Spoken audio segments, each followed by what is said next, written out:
Hey guys, welcome back to the channel. Once again, Ken Roy here. Now today I've got a project which is something that I definitely need to do because we're going to be creating a trellis, a climbing frame of sorts for our Chayote Trellis to climb on because this thing is growing out of control right behind me.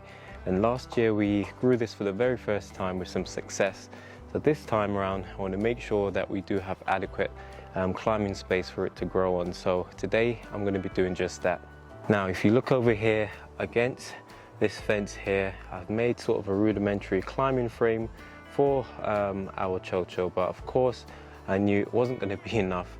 Now during the growing season this thing can grow several inches each night, or shall I say each day. It just absolutely takes off once the temperature is right. And that's exactly what's happening right now. Yesterday, I kid you not, I should have recorded it. It had just touched sort of these leaves on this tree from my neighbor's garden. And as you can see now, it's all the way up there. I'm not even sure if you can see that clearly as the sun is starting to set over there. But suffice to say, this thing definitely needs a frame to climb on.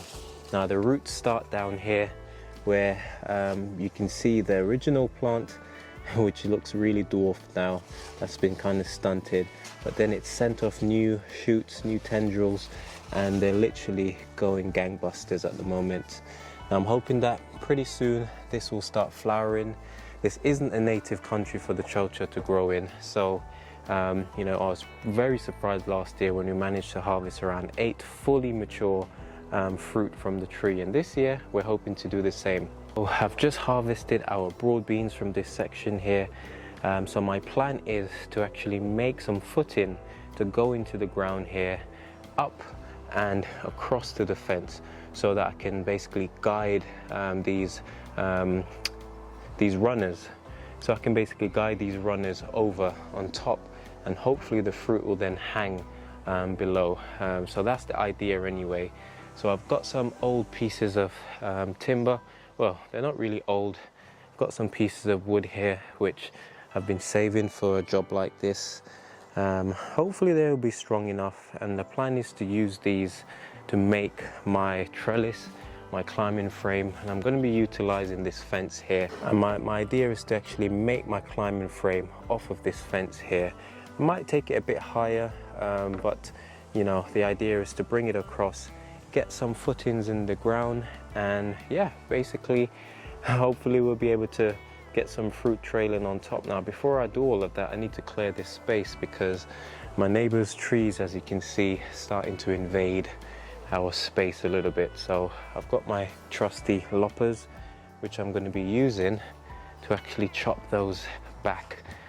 Now I don't have a problem with trees by any stretch of the imagination, however in my experience they do take up quite a bit of space, and they block out all the sunlight once the sun starts to dip behind them. So I'm not a fan personally, however, what are you going to do? So I'm just going to chop these back before I get building, guys. Okay, so let's get up here and see how we can cut these back. So I know by law I can literally just throw these over the fence back into my neighbor's yard, but that's not very neighborly, especially without notifying them.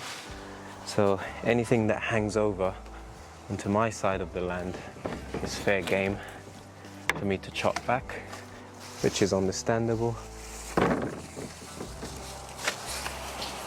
But what I won't do is just dump it in their garden.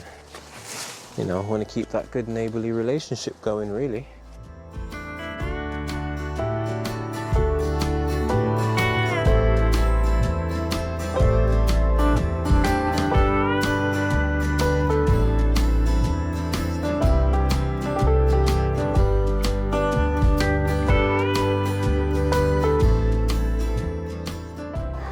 Okay guys, so at the minute basically I've had to do all of this off camera because I'm pushed for time, and all I've basically done is made some L-shaped brackets which are going to be fixed to the fence, allowing our chayote to climb across I've used these pieces of scrap wood to make a connection to the frame, just to add some stability in that right angle right there. So hopefully it'll be nice and sturdy, especially once the wind starts blowing.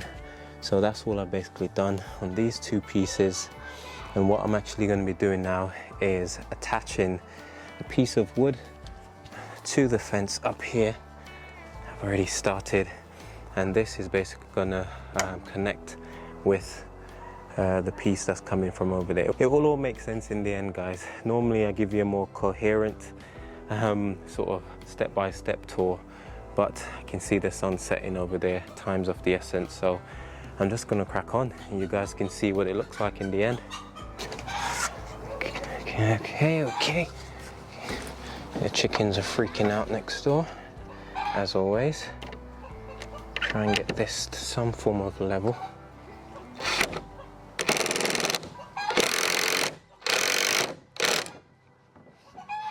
Gonna definitely need some more.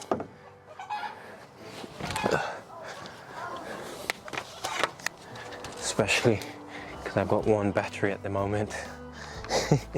Somebody forgot to put the other ones on charge. Any guesses who that could be? Yep, that's me. So I'm having to switch battery between both drills. Now, it's always a good idea, guys, especially when you're drilling into sort of soft wood like this. Use a drill bit. Drill a smaller hole than you need for your actual screws, because it will stop the wood from splitting. Can't stress how important that really is. Can't stress it enough. That screw is going to be way overkill, but oh well.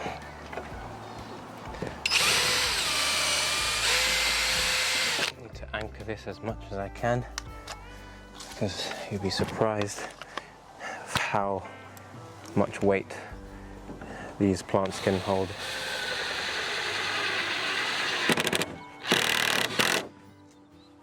Oh, that has well and truly gone straight through.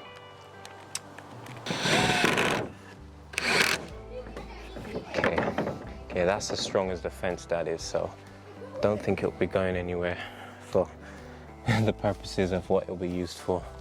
So that is my support for the left hand side up. I think where I probably struggle is over in this section to actually get this fitted. Don't tell me I've made that the wrong length, please no. Hopefully it'll be fine. Right, so I'm going to try somehow to attach this to the fence over there.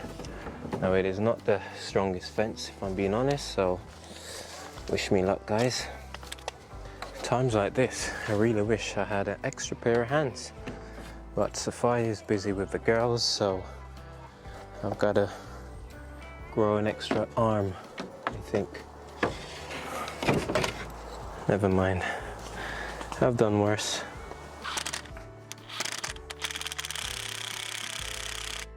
So, it's starting to take shape, guys. Hope you can see that on camera. Oh, good level.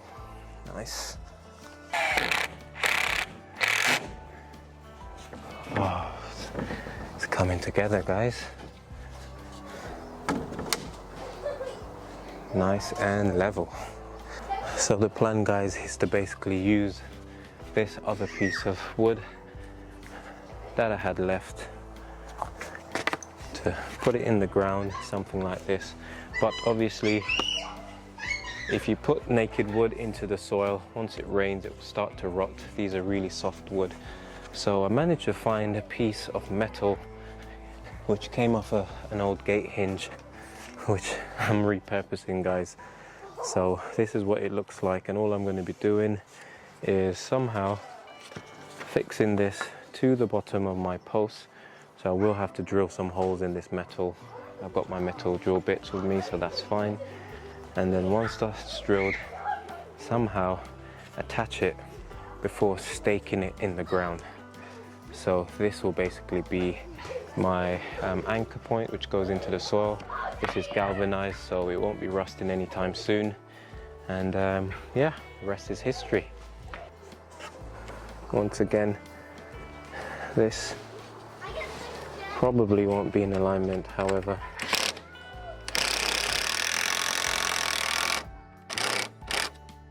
Gotta start somewhere, guys. Now, wouldn't it be awesome if that was actually in the right place? 200 centimeter, this will form our stake, which will be going into the ground. And mind you, I'm not losing much.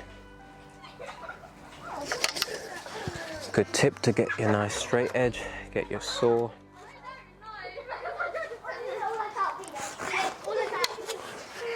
And then cut.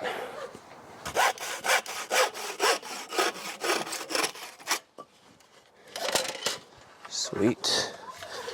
Okay, so what I'm going to do now, I'm going to get this attached to my metal footing, which will be going into the ground before I can then proceed to actually staking it in the ground. Sorry I can't show you guys all of this, because if I was to do step by step, probably take me like, I don't know how many hours to actually film this, which is something you don't really realize when you watch videos on YouTube, just how long they can take to film. And that's before you've even done any editing, guys, so yeah. Now, where are my metal drill bits?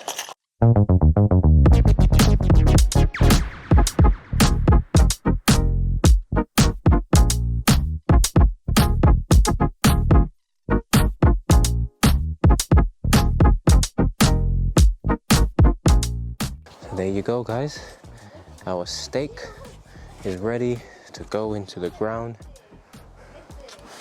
and for us to connect our upright. Nice.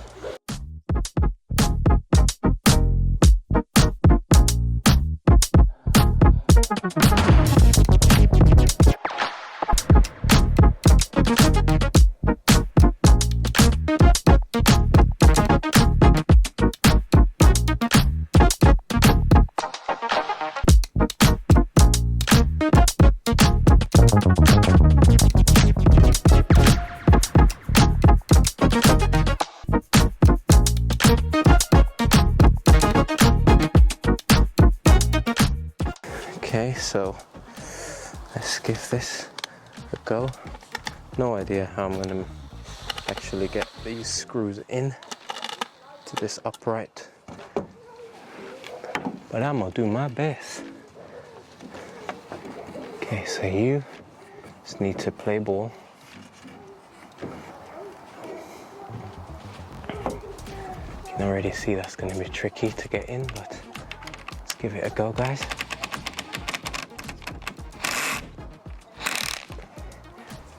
Okay. Let's get one in this side. We'll all just get along swimmingly. Like I said, guys, normally I try and plan what I'm going to be doing before I actually start. I'm going to be honest with you guys, there was zero planning in this project. I just know that it has to be done. So that's the main part of our frame done, guys. Just need another piece going across there. And then gotta figure out some way of actually connecting the dot. Not bad at all, guys, if I do say so myself.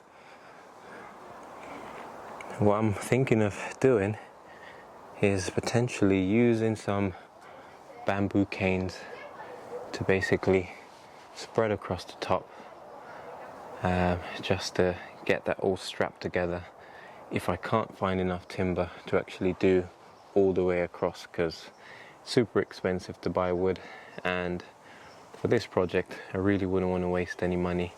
All I need is something for these guys to just hang on to and just to climb across and still give us space underneath for whatever is growing. That's the idea anyway. Okay guys, so I've got my frame up, which is quite sturdy, if I do say so myself. I managed to do it in a few hours, and now I've got to figure out how exactly am I going to get the connecting beams across to allow something for our chayote to basically latch onto. And the idea came to me, why not use some of these bamboo canes? I've got a few of them left over, and I'm thinking of just spacing them along, tying them down with some twine, and yeah, hopefully that should be more than enough to support them. And this way I won't have to spend an extra penny to basically get this cladded on top.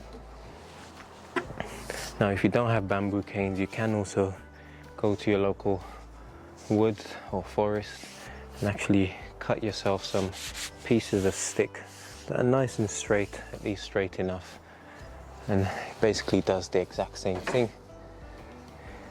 So I've got a few of these lying around. I'm going to get them all placed on top, go through the process of tying them all down, and then job done.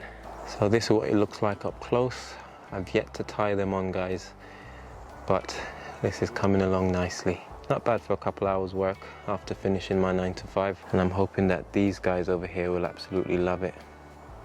Okay, so I was supposed to have finished around an hour ago, guys, but here I am literally just finishing now, and I couldn't resist actually staying out and getting the bamboo canes tied on.